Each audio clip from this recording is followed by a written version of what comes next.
He is the head coach of one of the best teams in college basketball. He is Juwan Howard of the University of Michigan. How are you, Coach Howard?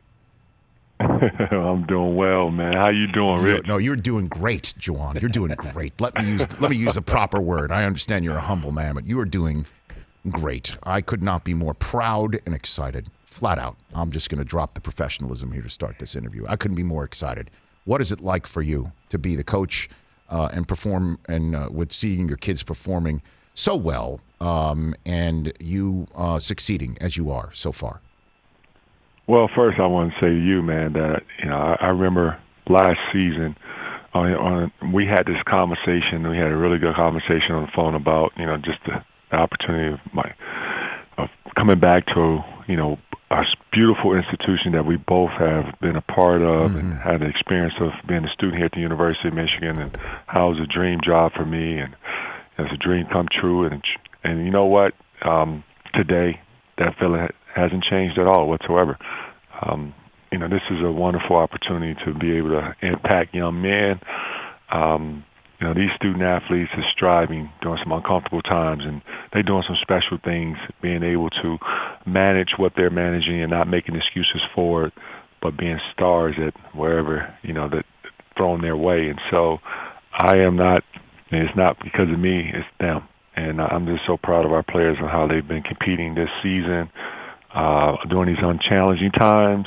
And I'm also so proud of the support we've been receiving as far as all the Michigan fans, including yourself, the alumni, people within the state of Michigan, outside of the state of Michigan, on how they're proud to call themselves Michigan. Michigan. And that song right there you just played right there, it never gives me, that time of like, I'm tired of hearing that song. No, I still get goosebumps when I hear that Michigan song. Well, as you know, Juwan, it is exciting for everybody in Michigan to see Ohio State have fewer points than Michigan. It's great. Gosh, that was amazing this particular weekend, and it is just something that you could see this building. You could see this team getting better week in and week out, but you know that what's to come is the toughest part of everything. How do you instill that knowledge of you as a player, that knowledge of you as a 20-year NBA professional and then a coach? How do you instill that in these young kids as you get set for the toughest part of everything, Coach? Well, first, I acknowledge it by, after we play one of the toughest opponents in college basketball, and in Ohio State I'm speaking of. Ohio State is a very competitive group. They were ranked number 4 for a reason, because they have what it takes to win the championship, and going there in Columbus and competing against a high level group, well coached team, and to be able to get a victory like that, that day I told our team, after we won, enjoy it. And it's important they do. Don't want to take away the fact that they are still young men that are college students and want to, enjoy their college life. But because we're in the pandemic, some of that has been taken away, and we got to do it from a social distancing standpoint. We got to do it in a safe way where we keep health and safety first. But then as we move on to the next opponent, you just take one opponent at a time, not looking ahead.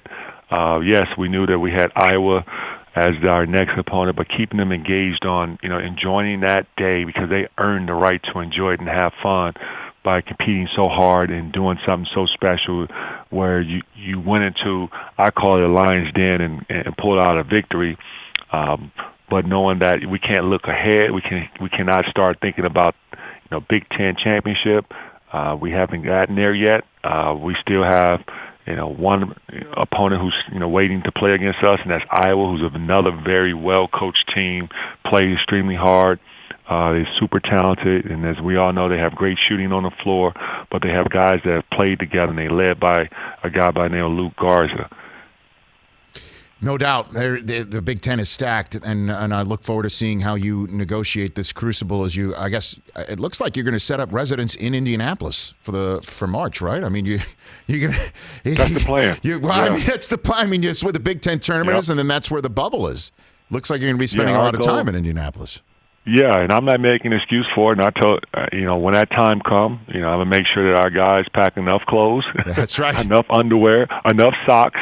So the plan is to be the last team standing April 5th. So let's move there for a month and a half, however long it takes until we finish what we came to do, and that's to win the championship. And that's our goal.